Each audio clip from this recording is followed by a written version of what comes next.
படம் ரொம்ப மிக அழகாக இருக்குது சார். எல்லாருமே வந்து தேட்டரில் பார்க்க வேண்டிய படம்.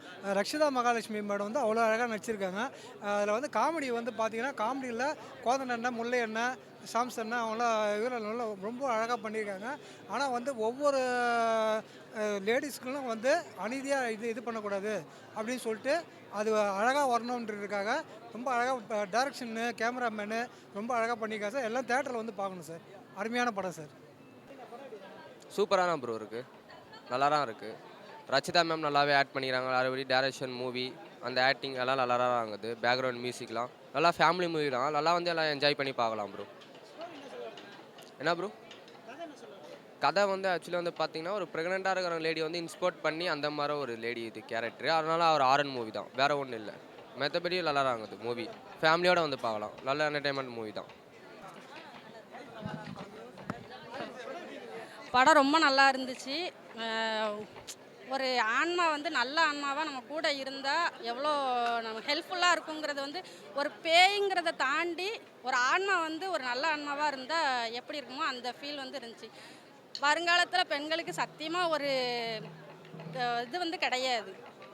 அதுக்கு வந்து இந்த மாதிரி ஒரு கூட ஒரு ஆள் இருந்தால் ரொம்ப நல்லது. மியூசிக்கில் புத்தா சாங் வேறு லெவலு. புத்தா சாங் வந்து எனக்கு ரொம்ப கவலையாக இருக்கும்போது அந்த சாங்கை கேட்டோம்னா ரொம்ப மைல்டாக வந்து இதாகுது. எங்கள் தலைவியோட ஆக்டிங் பற்றி சொல்லவே வேணும். எப்போவுமே அவங்க ஆக்டிங்கில் வந்து கிங்கு தான். நல்லா இருக்கு ப்ரோ, பார்க்கலாம் ப்ரோ. ஸ்டோரி ஸ்டோரி என்ன சொல்ல பார்த்தீங்கன்னா, ஒரு அமானுஷ சக்தி. ஒரு ஒரு ஒரு ஃப்ளாட் இருக்குது. அந்த ஃப்ளாட்டில் பார்த்தீங்கன்னா ஒரு 99 வீடு இருக்குது. அந்த 99 வீட்டில் வந்து ஒரு ஃபேமிலி வந்து 66வது நம்பர் வீட்டுக்கு வந்து போகிறாங்க. அந்த 99வது வீட்டில் வந்து ஒருத்தர் வந்து இறந்துடுறாங்க. அவங்களுக்கு அது வந்து அந்த ஆன்மா வந்து தீய சக்தின்னு எல்லாருமே நினச்சிட்டு இருக்காங்க.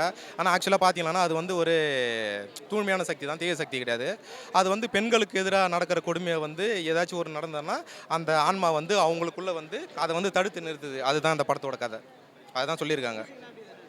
மியூசிக் நல்லா இருக்குது, டிஓபி நல்லா பண்ணியிருக்காங்க. ஸ்க்ரீன் ப்ளே ப்ளஸ் டைரக்டர் இதான் ஃபஸ்ட்டு படம் அவருக்கு, நல்லா பண்ணியிருக்காரு.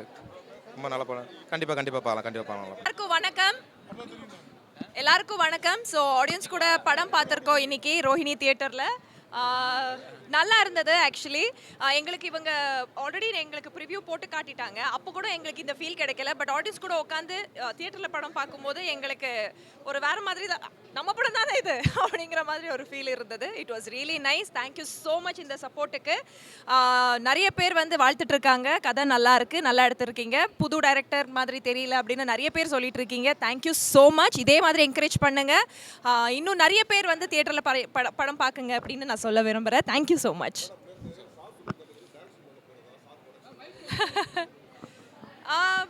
சார் ப்ரொடக்ஷனில் நான் டைரக்ஷனா சார்? இது எப்போ? ஐயோ, சத்தியமா எனக்கே தெரியல. சி அது நான் என்னோட சைடில் ஆக்டிங் மட்டும் இல்லாமல் நான் ஒரு சில விஷயங்கள் பண்ணிட்டு இருக்கேன். என்னோட இன்ட்ரெஸ்ட் என்னன்னு கேட்கும்போது நான் சொல்லியிருந்தேன். மேபி அதனால அவங்க அப்படி சொல்லியிருக்கலாம். கண்டிப்பாக பண்ணலாம், ஒன்றும் பிரச்சனை இல்லை. தேங்க்யூ. இட் டிபெண்ட்ஸுங்க. எனக்கு எந்த மாதிரி ஒரு கதாபாத்திரம் வருதோ அது அந்த கதைக்கேற்ற மாதிரி கதாபாத்திரம் வந்துச்சுன்னா நான் எடுத்துப்படுவேன். அது லீடாக தான் இருக்கணும் இல்லை கேரக்டராக தான் இருக்கணும் அப்படிங்கிறது எனக்கு அந்த கிளாஸ் எல்லாம் கிடையாது.